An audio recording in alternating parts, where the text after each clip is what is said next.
सुरुवातीलाच मी आपलं आणि सभागृहाचा आणि विशेषतः अध्यक्ष आणि सभापती म्हणून आपला मनापासून आभार मानतो की भारतीय संविधानाला 75 वर्ष पूर्ण होत असताना हा ठराव आपण या विधिमंडळामध्ये मांडण्याचं काम केलं। खरं तर हा गौरवशाली 75 वर्ष पूर्ण आपण करतोय, या गोष्टीचा आनंद व्हावाच, पण आनंदापेक्षा अभिमान पण देखील करावं तेवढं कमी आहे। कारण ज्या या राज्यघटनेचे संविधान, भारताची जी राज्यघटना असे जे नाव दिलेले आहे, तो भारताचा सर्वोच्चच कायदा आहे असं म्हटलं तर ते अयोग्य होणार नाही आहे। हा दस्तऐवज मूलभूत राजकीय संहिता अशी ही संविधानाची ओळख आहे। संरचना, कार्यपद्धती, अधिकार, सरकारी संस्था, कर्तव्य आणि मूलभूत अधिकार, मार्गदर्शक तत्वे आणि नागरिकाचे कर्तव्य निर्भत करण्याची चौकट हा कायदा मांडतो। आणि म्हणूनच या जगातील सर्वात मोठी लिखित राष्ट्रीय संविधान हे परमपूज्य भारतरत्न डॉक्टर बाबासाहेब आंबेडकर हे भारतीय संविधानाचे शिल्पकार आहेत, म्हणून ही ख्याती आपल्याला या निमित्ताने मिळते। सभापती महोदय, परमपूज्य भारतरत्न डॉक्टर बाबासाहेब आंबेडकरांनी पण देखील ज्यावेळी संसदेमध्ये हा कायदा आणि किंबहुना हे संविधान मांडण्याचं काम केलं, त्यावेळी त्यांनी असं स्पष्ट म्हटलं की ही संसदीय लोकशाही व्यवस्था स्वीकारत असताना संविधान किती चांगले असले तरी देखील या संविधानाची अंमलबजावणी करणारे लोकांची नियत कशी आहे यावर या संविधानाचा यश आणि अपयश हे अवलंबून राहणार आहे। योगायोगाने आपण आज 75 वर्ष पूर्ण करत असताना आपल्या सर्वांवरती ही सामूहिक जबाबदारी आहे की हे 75 वर्ष आपण हा कायदा किंबहुना संविधानाच्या अनुशेषणाने असलेले कायदे आपण टिकू शकलो। पुढे अजून काही वर्ष किंवा दशक हे आपल्याला टिकवणं ही तुमची आपली सर्वांची एक नैतिक जबाबदारी या पुढच्या काळामध्ये होणार आहे। मूलभूत संकल्पना आपण बघितलं असेल तर बाबासाहेबांनी 1930 साली एक पुस्तक लिहिलं होतं, संस्थाने आणि अल्पसंख्याक समाज।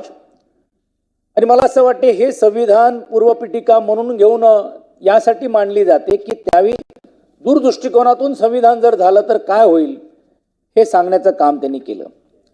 भारताचे संविधान आणि संविधानाचे नेमके उद्दिष्ट काय होते हे समजून घ्यायचं असेल तर सभापती महोदय, देशाचे पहिले पंतप्रधान तथा परराष्ट्रीय धोरणचे शिल्पकार पंडित जवाहरलाल नेहरूजींची यांची लिहिलेली संविधानाचे सर्वमापेक्ष उद्देश पत्रिका ही आपल्याला समजून घ्यावी लागेल।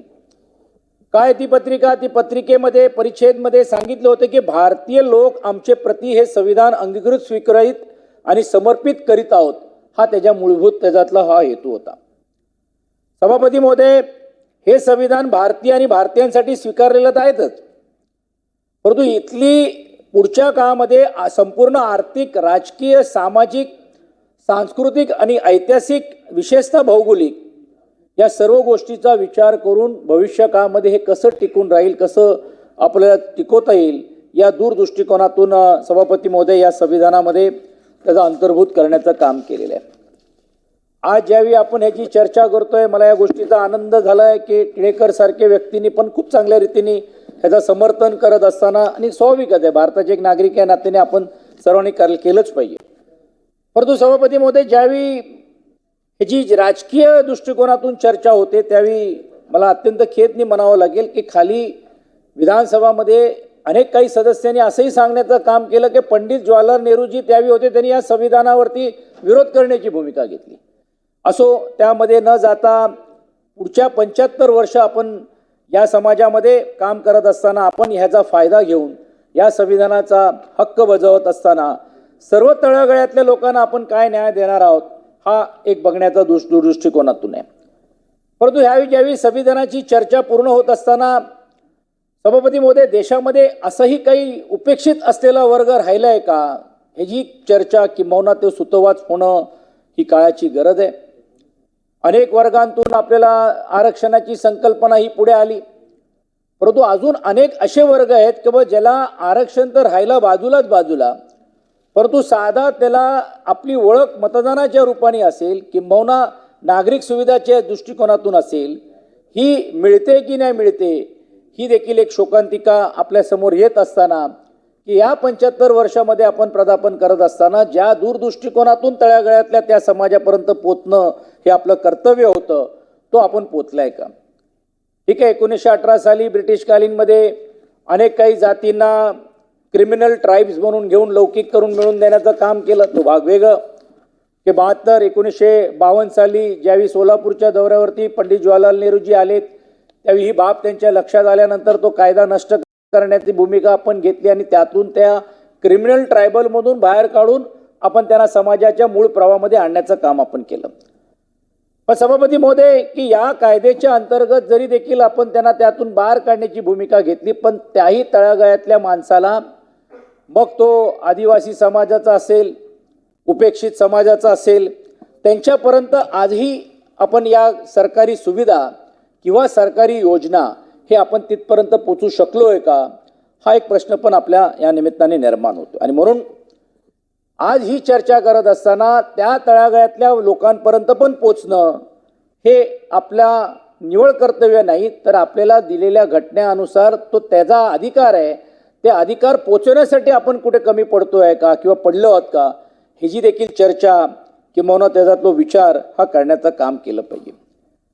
राजकीय सामाजिक ज्यावेळी आपण बघतो त्यावेळी समाजामध्ये कटुता निर्माण होत असताना काही घटना आपल्या समोर येतात. मी त्याची चर्चा करून या विषयाला काय राजकीय वळण मी या निमित्ताने देऊ इच्छित नाही. पण वेदना यासाठीच होतो की आपण कधीतरी या सर्व गोष्टीच्या पलीकडे जाऊन आपण पुढे जाऊन येणार आहोत की नाही. सभापती महोदय कधीतरी आपण हलाल झटका मग ते कबर काय बाबर या सर्व चर्चेच्या माध्यमातून आपण तिथपर्यंतच मर्यादित राहून आपण 21व्या शतकामध्ये आपण पोचणार आहोत का महाशक्ती म्हणून घेऊन 21व्या शतकामध्ये पोचणार आहोत का हा प्रश्न देखील सभापती महोदय हा निर्माण होतो. आणि म्हणून जसे मी उल्लेख केला त्याप्रमाणे आदिवासी भटके विमुक्त जाती समाजाच्या लोकांपर्यंत प्रतिनिधित्व देण्याची भूमिका आपण म्हटल्याप्रमाणे देशाच्या उच्चस्तरीय पदावरती देखील देण्याचं काम आपण जरी करू शकलो तरी देखील आजही तो समाजाचे मोर्चे निघणे त्या समाजाचे आंदोलन होणे आणि त्या समाजाच्या बद्दल आज लोकप्रतिनिधींनी ज्यावेळी देशाच्या स्तरावरती पार्लिमेंटमध्ये असेल संसदेमध्ये असेल किंवा इकडे चर्चा होते तर त्यावेळी देखील तो समाज आजही उपेक्षित आहेत असं या निमित्ताने होतोय. देशातला कणा एका बाजूला शेतकरी आहेत तर दुसऱ्या बाजूला कामगार आहेत.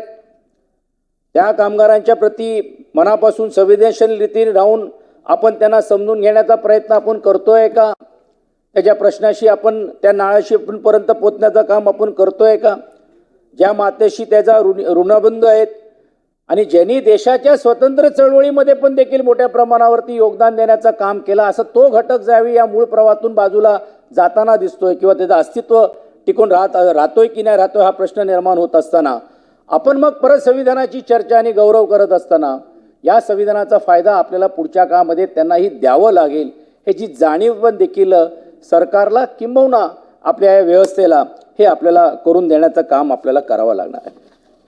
सभापती महोदय डॉक्टर बाबासाहेब आंबेडकरांनी एक ठिकाणी असं म्हटलं की जोपर्यंत आपला आर्थिक सामाजिक ही लोकशाहीची दरी ही संपत नाही आहे तोपर्यंत राजनीतिक न्याय हे आपल्याला कधीही प्राप्त करून मिळता येणार नाही आहे.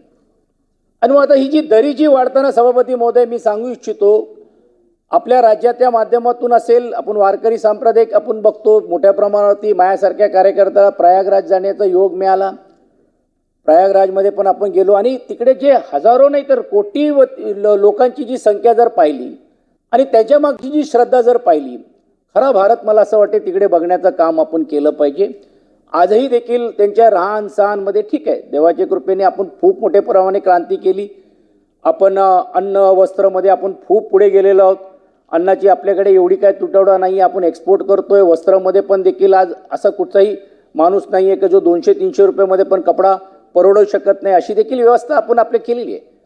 पण एकंदरीत भारताचं चित्र जर तिकडे पाहिला तर आपण 21व्या शतकामध्ये महासत्तेमध्ये आपण जात असताना खऱ्या अर्थाने भारत कुठे आहेत हा संभ्रम आणि हा एक प्रश्न निर्माण पण होणार आहेत. आपण चांगल्या रीतीने बोलू म्हणजे ही सुरुवात जरी असेल तरी देखील देशातले जे देशातले पंतप्रधान झालेत त्यांनी या देशासाठी खूप काही करून देण्याचं काम केलं. जगामध्ये टेक्नॉलॉजी मांडत असताना देखील त्याचा वापर आपण कसं करू शकतो काय नाही करू शकतो हे दूरदृष्टिकोनातून बघण्याचं काम केलं आणि ते मिळाल्यामुळेच आज आपल्याला मोठ्या प्रमाणावरती तुम्ही बघू शकता की इन्फॉर्मेशन टेक्नॉलॉजीमध्ये आज भारत पुढे जाताना पाहायला मिळतोय. डिफेन्समध्ये पुढे जायला मिळतोय. आज नासाची निर्मिती आपण सोडा पण ज्यावेळी आपल्या देशामध्ये काहीच मिळत नव्हता तर त्यावेळी देखील आपण आपली स्वतः यंत्रणा तयार करून नासाच्या धर्तीवरती पण देखील आपण आपली यंत्रणा तयार करू शकलो. त्या काळामध्ये तो विचार करू शकलो म्हणून आपण चंद्रापर्यंत पण देखील पोहोचण्याचं काम आपण करू शकलोय. सभापती महोदय, हे 75 वर्ष पूर्ण होत असताना पुढच्या 75 वर्षामध्ये आपल्याला सरकार म्हणून घेऊन आणि शासन म्हणून घेऊन आणि राज्यकर्ते म्हणून घेऊन आपल्याला पुढे खूप मोठ्या आव्हानाला आपल्याला सामोरे जावं लागणार आहे. एक गोष्ट नकारता येणार नाही की ही चर्चा होत असताना ही जी सर्वोच्च जो असलेला जो कायदा जो दस्तावेज आहे, ही मूलभूत जी संकल्पना ज्यावेळी आपण मान्य केली त्यावेळी जो घटक वेगवेगळे घटक आहे त्यांना न्याय देण्याचं काम आपण केलं पाहिजे. जसं मी उल्लेख केलं की शेतकरी एक घटक आहे, जो कामगार 9 ऑगस्ट क्रांती दिनाच्या आपण आजही देखील निमित्ताने त्यांना अभिवादन करतो. परंतु खऱ्या अर्थाने या देशाला स्वतंत्र मिळवून घेऊन देण्याचं काम करत असताना ज्यावेळी महात्मा गांधीजींच्या नेतृत्वाखाली चले जाओची घोषणा ग्वालियर टँकवरती ऑगस्ट क्रांती मैदानमध्ये देण्याचं काम त्या काळामध्ये झालं, त्यावेळी हजारोच्या संख्येने शेतकरी असेल, कष्टकरी असेल, मध्यमवर्गीय असेल आणि विशेषतः कामगार देखील मोठ्या संख्येने तिकडे तो हजर राहण्याचं काम झालेलं आहे.